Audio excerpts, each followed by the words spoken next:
ఉమ్మడి విశాఖపట్నం జిల్లాలో చూసుకుంటే మన సర్వే ఫలితాలు వైఎస్ఆర్ కాంగ్రెస్ పార్టీ తమ పాలనా రాజధానిగా చెప్పుకుంటున్న ఉమ్మడి విశాఖపట్నం జిల్లాలో మనం ఇప్పుడున్న పరిస్థితులు ఎలా ఉందని చూద్దాం. మొత్తం ఇక్కడ 15 అసెంబ్లీ నియోజకవర్గాలు ఉన్నాయి.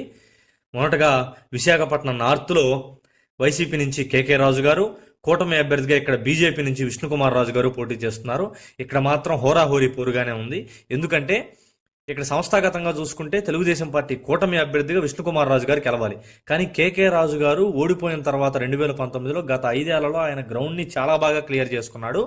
మరియు అతని వ్యక్తిగత చరిష్మాను కూడా పెంచుకున్నాడు. ఇక్కడ విష్ణుకుమార్ రాజు గారికి ఉన్నటువంటి పాజిటివ్లు ఈయన వ్యక్తిగత చరిష్మా ఉంది. మరియు ఇక్కడ కూటమి అనేది కలిసి వచ్చే అంశం అయినప్పటికీ కూడా ఇద్దరి మధ్య హోరాహోరీ పోరుగానే జరుగుతుంది. ఎవరు తగ్గట్లేదు. ఇక్కడ పోల్ మేనేజ్మెంట్ చూసుకొని మనం ఫలితాలను చెప్పాలి. ఇది అసలు మనం చెప్పే పరిస్థితి అయితే కాదు. జూన్ 4 ఫలితాలు వచ్చేదాకా అయితే ఇది మనం చెప్పలేని పరిస్థితి. ఇది హోరాహోరీనే. అసలు మనం ఇప్పుడే ఫలితాలను వెల్లడించలేం. ఇక్కడ తర్వాత విశాఖపట్నం వెస్ట్ నియోజకవర్గంలో అడారి ఆనంద్ కుమార్ గారు వైసీపీ నుంచి, పీజీవీఆర్ నాయుడు గణబాబు గారు టీడీపీ నుంచి పోటీ చేయబోతున్నారు. మరోసారి ఇక్కడ గణబాబు గారు ఎమ్మెల్యేగా గెలవబోతున్నారు. తర్వాత విశాఖపట్నం సౌత్ నుంచి వాసుపల్లి గణేష్ కుమార్ గారు వైసీపీ అభ్యర్థిగా, వంశీకృష్ణ శ్రీనివాస్ యాదవ్ జనసేన పార్టీ అభ్యర్థిగా కూటమి తరపున ఇక్కడ పోటీ చేయబోతున్నారు. ఇక్కడ వాసుపల్లి గణేష్ గారి సామాజిక వర్గం ఓట్లు ఎక్కువగా ఉంటాయి. మరియు ఇక్కడ యాదవ్ సామాజిక వర్గం ఓట్లు ఉంటాయి, కానీ వాళ్ళన్ని ఎక్కువ అయితే ఉండవు. సుమారు 20,000 పైచులకు మాత్రమే ఉంటాయి. వాసుపల్లి గణేష్ కుమార్ గారి వర్గం ఓట్లు 40,000కి దగ్గరగా ఉంటాయి, 40,000 పైన ఉంటాయి. ఆ కేసులో ప్రస్తుతానికైతే కీన్ కంటెస్ట్ గానే ఉంది. పోల్ మేనేజ్మెంట్ చేయడంలో వాసుపల్లి గణేష్ గారి దిట్ట.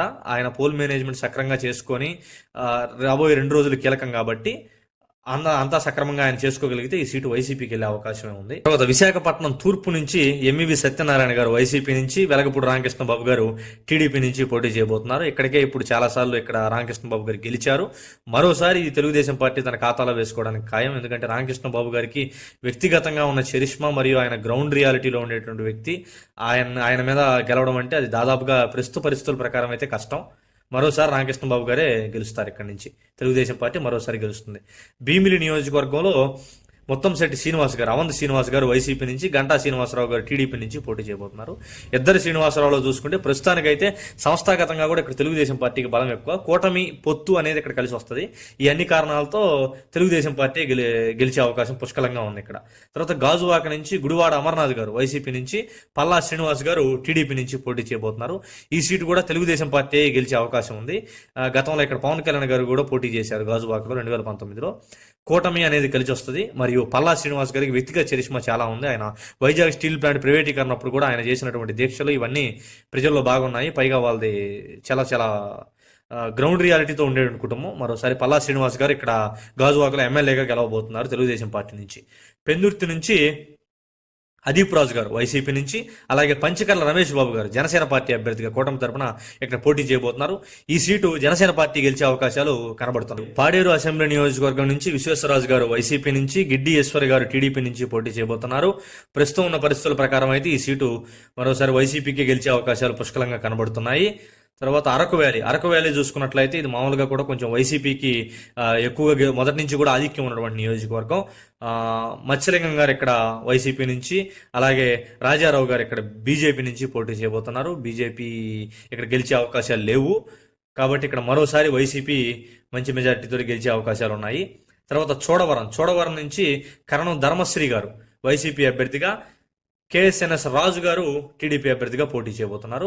ఇక్కడ ఈసారి తెలుగుదేశం పార్టీ గెలిచే అవకాశాలు ఎక్కువగా కనబడుతున్నాయి. రాజుగారి వైపే జనం మొగ్గు చూపుతున్నట్టు మన సర్వేలో అయితే తేలింది. తర్వాత పాయకరావుపేట నుంచి కంబాల జోగులు గారు వైసీపీ అభ్యర్థిగా, మరియు వంగలపూడి అనిత గారు టీడీపీ అభ్యర్థిగా పోటీ చేయబోతున్నారు. ఇక్కడ గత 5 ఏళ్లలో కూడా రకరకాల పోరాటాల్లోనూ గ్రౌండ్కి దగ్గరలో అనిత గారు ఉన్నారు. రకరకాల టీడీపీ ఇచ్చిన ప్రతి కార్యక్రమం కూడా ఆమె ఇక్కడ గ్రౌండ్లో బాగా చేసింది. ఈ అన్ని కారణాలతోటి, మరియు మహిళా అభ్యర్థి, గతంలో ఆమె పనిచేసినటువంటి అనుభవం, ఇవన్నీ కారణాలతో ఈసారి జనం అయితే వంగలపూడి అనిత గారి వైపే ఉన్నారు. సో ఇక్కడ నుంచి ఆమె గెలిచే అవకాశాలు కనబడుతున్నాయి. తర్వాత నర్సీపట్నం నుంచి ఉమాశంకర్ గణేష్ గారు వైసీపీ అభ్యర్థిగా, మరియు టీడీపీ సీనియర్ నాయకులు చింతకాయల అయ్యన్న పాత్రుడు గారు తెలుగుదేశం పార్టీ అభ్యర్థిగా పోటీ చేయబోతున్నారు. ఇక్కడి నుంచి అయ్యన్న పాత్రుడు గారు మరోసారి ఎమ్మెల్యేగా గెలవబోతున్నారు. తర్వాత యలమంచిలి నియోజకవర్గంలో రమణమూర్తిరాజు గారు వైసీపీ అభ్యర్థిగా, తర్వాత విజయ్ కుమార్ గారు ఇక్కడ జనసేన పార్టీ అభ్యర్థిగా పోటీ చేయబోతున్నారు.